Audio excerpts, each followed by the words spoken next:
रोजाना सबसे पहले अनुपमा सीरियल देखने के लिए हमारे चैनल को सब्सक्राइब करें। एपिसोड के स्टार्टिंग में हम देखते हैं वो दोनों आदमी अनु के पास आते हैं। अनु को बताते हैं कि हम लोग यहाँ पर स्टेज लगाने के लिए और लाइटिंग करने के लिए आए हैं। अनु बताती है कि आप लोगों को स्टेज इस तरफ बनाना है और स्टेज को आपको मजबूत बनाना है, यहीं पर फैशन शो भी होगा और लाइटिंग भी अच्छी होनी चाहिए। इधर हम इवेंट मैनेजर को देखते हैं। वो बोलती है कि अनुपमा बहन, इवेंट यहाँ पर हो रहा है, इस चीज़ को तो मैं नहीं रोक पाई, लेकिन इवेंट बर्बाद होगा ना, उसको आप भी नहीं रोक पाओगी। आप बस देखो कल क्या होता है। आगे हम पराग, गौतम और बिल्डर को देखते हैं। बिल्डर उन दोनों को बताता है कि मैंने आप दोनों के लिए स्पेशल सेफ को यहाँ पर बुलाया है। पराग बोलता है कि मिस्टर कुलकर्णी, ये प्रोजेक्ट है ना, इसका पूरा होना मेरे लिए बहुत ज़्यादा ज़रूरी है। बिल्डर बोलता है कि मैं समझ सकता हूँ आपकी इन्वेस्टमेंट जो लगी हुई है। पराग बोलता है कि बात पैसों की नहीं है, बात यहाँ पर सपने की है। मेरा बेटा रेस्टोरेंट खोलना चाहता है। जब ये काम पूरा हो जाएगा ना, तो उसके बाद मैं उसको रेस्टोरेंट खोल कर दूंगा। बिल्डर बोलता है कि आप वैसे तो डायमंड का बिजनेस करते हैं, अब आपने रियल इस्टेट का बिजनेस भी शुरू कर दिया है और आप रेस्टोरेंट का बिजनेस भी कर लेंगे, ये तो बहुत अच्छी बात है। वैसे आपका बेटा फ़िलहाल किसी रेस्टोरेंट में सेफ है या फिर किसी होटल में खाना बनाता है क्या? पराग बोलता है कि पराग कोठारी का बेटा अपने ही रेस्टोरेंट पे खाना बनाएगा, किसी और की रसोई में खाना बनाना अच्छा नहीं लगता। बिल्डर बोलता है कि ये तो अच्छी बात है, आप अपने बेटे के लिए इतना सोचते हैं। बिल्डर वहाँ से उठकर चला जाता है। पराग रजनी के बारे में ही सोच रहा होता है। गौतम बोलता है, डैड क्या हुआ? पराग बोलता है, कुछ नहीं। गौतम को लगता है कि पराग और रजनी पहले से एक दूसरे को जानते हैं। गौतम बोलता है कि डैड, आप रजनी देसाई को पहले से जानते हैं क्या? पराग बताता है कि नहीं, मैं उन्हें क्यों जानता हूँगा। गौतम बोलता है कि मैंने उनके बारे में रिसर्च की है और मुझे पता लगा कि वो हमारे अहमदाबाद से ही है। मुंबई तो वो अपनी शादी के बाद शिफ्ट हुई है। इधर हम देखते हैं बिल्डर वापस वहाँ जाता है। वो बताता है कि मैंने खाना लगाने के लिए बोल दिया है, मेरी स्पेशल शेफ ने काफ़ी ज़्यादा अच्छा खाना बनाया है, आप लोग उंगलियां चाटते ही रह जाएंगे। गौतम और पराग दोनों डाइनिंग टेबल की तरफ आते हैं। इधर हम देखते हैं प्रेम भी खाना लेकर वहाँ आ जाता है। पराग जैसे ही प्रेम को देखता है तो वो बोलता है कि मिस्टर कुलकर्णी, मुझे यहाँ से जाना होगा। वो वहाँ से जा रहा होता है। इधर प्रेम बोलता है कि पापा प्लीज़ रुक जाइए, मेरी बात सुनिए। बिल्डर बोलता है कि ये आपका बेटा है। हम देखते हैं पराग गुस्से में वहाँ से निकल जाता है, प्रेम उसके पीछे पीछे जाता है।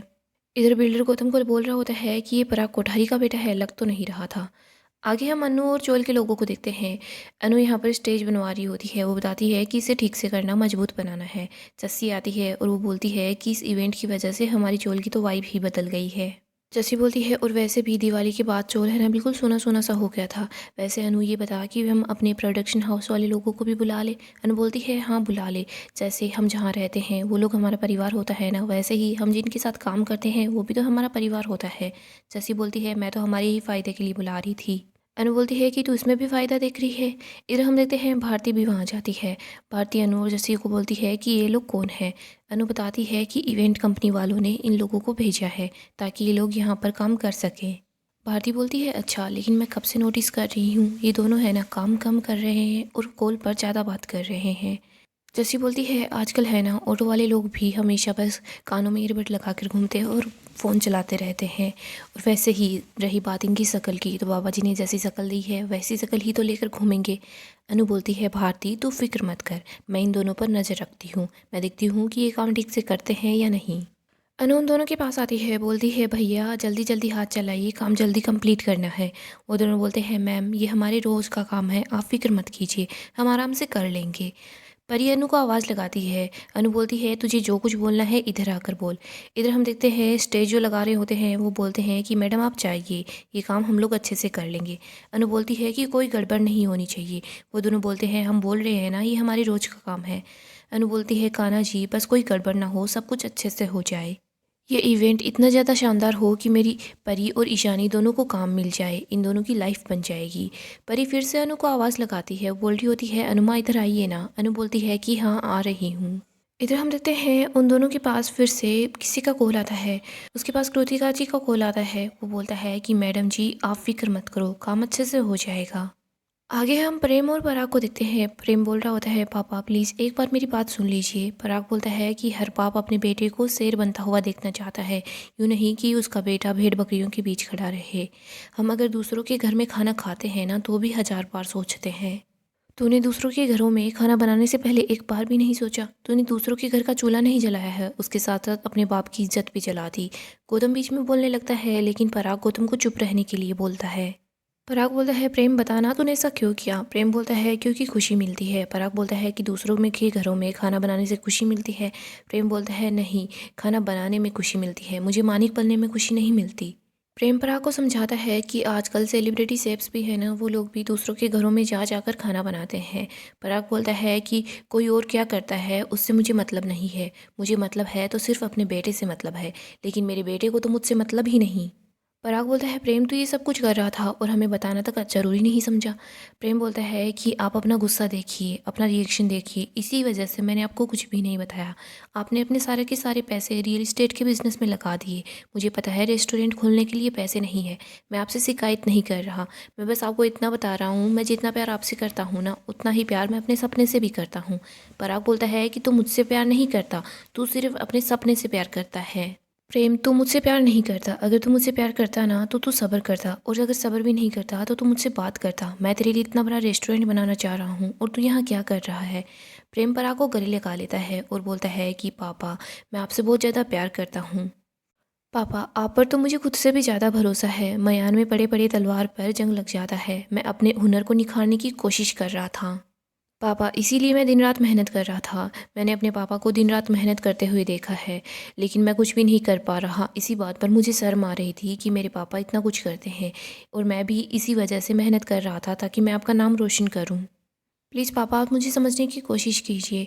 पराग बोलता है कि प्रेम, छोटा काम करने से कोई आदमी बड़ा नहीं बन जाता। प्रेम बोलता है बड़ा आदमी बनने के लिए छोटे छोटे कदम उठाने पड़ते हैं। गौतम बोलता है कि डैड, राही को तो पता ही होगा ना। प्रेम बोलता है कि हाँ, राही को तो पता था, लेकिन मैंने ही उसे मना किया था कि वो किसी को ना बताए। पराग बोलता है या फिर उसने ही तुम्हें यह आइडिया दिया होगा और तुम किसी को ना बताओ, ये बोला होगा। पराग गुस्से में गौतम को बोलता है कि अभी गाड़ी में बैठो। वो लोग वहाँ से निकल जाते हैं। प्रेम काफ़ी ही ज़्यादा दुखी हो जाता है। आगे हम शाह हाउस का सीन देखते हैं। बा बोलती है कि हम वहाँ नहीं जाएंगे। अंश बोलता है लेकिन क्यों नहीं जाएंगे। तोशु बोलता है अगर उन लोगों को हमसे कोई रिश्ता नहीं रखना तो हम वहाँ क्यों जाएं। अंश बोलता है कि बा, हमें प्रार्थना के लिए वहाँ चलना चाहिए। बा बोलती है अगर वो हमें बुलाएंगे ही नहीं तो हम क्यों जाएंगे। अंश बोलता है कि सही गलत का तो मुझे नहीं पता बा, लेकिन मेरी प्रार्थना की गोद भराई है और मेरा वहाँ होना बहुत ज़्यादा ज़रूरी है। बागी बोलती है अगर तू वहाँ चला गया और उन लोगों ने धक्के मारकर तुझे वहाँ से बाहर निकाल दिया तो क्या तुझे अच्छा लगेगा। बापूजी बोलते हैं कि हो सकता है वो लोग प्रार्थना की खुशी के लिए चुप रह जाएं। अंश बोलता है कि हाँ, बापूजी ठीक बोल रहे हैं। बा बोलती है लेकिन तुझे याद है ना अंश, पिछली बार क्या हुआ था। प्रार्थना ने उस घर की बेटी बनकर दिखाया था। जब वो लोग तुझे घर से बाहर निकाल रहे थे तो प्रार्थना कुछ नहीं बोली, बस चुपचाप खड़ी देख रही थी। वो उन लोगों को मना भी तो कर सकती थी। और अगर इस बार भी ऐसा हो गया तो हम लोग क्या करेंगे। अंश बा को मना रहा होता है, बा प्लीज़ मेरी बात मान जाइए ना। बा बोलती है अंश देख, मना करते हुए मेरा भी दिल दुख रहा है, लेकिन मैं वहाँ पर जाकर फिर से अपना अपमान नहीं करवा सकती। तुझे जाना है तो तू चला जा। तोशु भी बोलता है कि मेरी बात मान ले और तू वहाँ मत जा। अंश बोलता है कि मैंने सोचा था कि आप लोग मेरी बात को समझेंगे, लेकिन नहीं, आप में से कोई मुझे नहीं समझ रहा है। मैं अनुमा से बात करूँगा, वो मुझे और प्रार्थना को आशीर्वाद देने के लिए यहाँ जरूर आएगी। अंश काफ़ी ज़्यादा दुखी हो जाता है। इधर हम प्रेम और राही को देखते हैं। प्रेम बोलता है कि सब कुछ गड़बड़ हो गया। वैसे तूने मम्मी को बताया क्या है कि मैं यहाँ क्यों आया था। राही बोलती है नहीं, मैंने मम्मी को कुछ नहीं बताया। राही बोलती है प्रेम, तभी तो मैं बोल रही थी कि पापा को पहले ही बता देते हैं। अब पापा को लगेगा मुझे पता था, मैंने भी पापा को कुछ नहीं बताया। प्रेम बोलता है अगर पापा को पहले पता होता ना तो आज जो कुछ भी हुआ वो बहुत पहले हो चुका होता। राही, मेरा आज जाने का दिल नहीं कर रहा, हम यहाँ से कल चलेंगे। अगर आज हम यहाँ से जाएंगे ना तो घर में और ज़्यादा बड़ा बवाल होगा। मोटी भी बहुत गुस्सा करेगी, चैन से कोई सो भी नहीं पाएगा। हम यहीं पर रुककर आज मम्मी की हेल्प करते हैं। राही बोलती है ठीक है। इधर हम देखते हैं अनु प्रेम के लिए चाय लेकर आती है। प्रेम अनु को वहाँ बिठा लेता है। वो बोल रहा होता है मम्मी ये चाय तो बहुत अच्छी बनाई है। इधर राही बोलती है कि मम्मी मेरी चाय कहाँ पर है। अनु बोलती है जवाई राजा, इसे देख लो, जब से आई है ना चाय पे चाय पिए जा रही है और अभी भी चाय मंगा रही है, लेकिन ये चाय तुम अकेले ही पियोगे, इसके साथ शेयर नहीं करोगे। प्रेम बोलता है हाँ मम्मी। अनु बताती है कि देखो सब मिलकर कैसे काम कर रहे हैं, कितना अच्छा लग रहा है। राही बोलती है कि मम्मी हम सोच रहे थे कि आज हम यहीं पर रुक जाएंगे। अनु बोलती है कि ये तो अच्छी बात है, लेकिन अनु फिर बोलती है तुमने घर पर बात कर ली है क्या। प्रेम बोलता है कि हाँ, घर पर मैंने बता दिया है कि हम लोग कल आएंगे, और वैसे भी मम्मी फिर पता नहीं मेरा कब यहाँ पर आना होगा और आपसे मिल पाऊँगा, इसलिए यही अच्छा होगा कि हम रुक जाते हैं और ढेर सारी बातें करेंगे। राही बोलती है कि मैं आप लोगों का काम में हाथ भी बंटवा दूंगी। अनु बोलती है कि काम से याद आया, जवाई राजा आप किसी काम से आए थे, आपका काम हो गया। प्रेम सोचता है कि वहाँ तो सब गड़बड़ हो गया, लेकिन प्रेम अनु को बोलता है कि हाँ काम हो गया। अनु बोलती है वैसे काम क्या था। तभी जस्सी अनु को आवाज़ लगाती है कि अनु इधर आ। अनु वहाँ जा रही होती है। राही बोलती है कि मम्मी आप पूरा दिन इधर से उधर घूम रही हैं, प्लीज़ थोड़ी देर तो आराम से बैठ जाइए। राही जस्सी को आवाज़ लगाकर बोल देती है कि मम्मी बिजी है। इधर अनु बोलती है कि मैं 2 मिनट भी आराम से नहीं बैठ सकती, क्योंकि इतनी बड़ी जिम्मेदारी सर पर जो है। और वैसे भी जैसे जैसे अंधेरा हो रहा है ना, तो धक धक बढ़ती जा रही है। प्रेम बोलता है कि मम्मी ऐसा ही होता है। मम्मी एग्ज़ाम देने से पहले पेट में गुड़गुड़ होती है ना, वैसे ही कुछ इंपॉर्टेंट काम करने से पहले ऐसे नर्वसनेस तो होती ही है, मुझे भी होती है। अनु बोलती है कि हाँ। अनु बोलती है अब मैं चाहती हूँ कि ये इवेंट बिल्कुल ठीक से हो जाए, वरना मेरे साथ साथ इंचोल वाले लोगों को भी सुनना पड़ेगा। राई बोलती है मम्मी अच्छा सोचेंगे ना तो अच्छा ही होगा।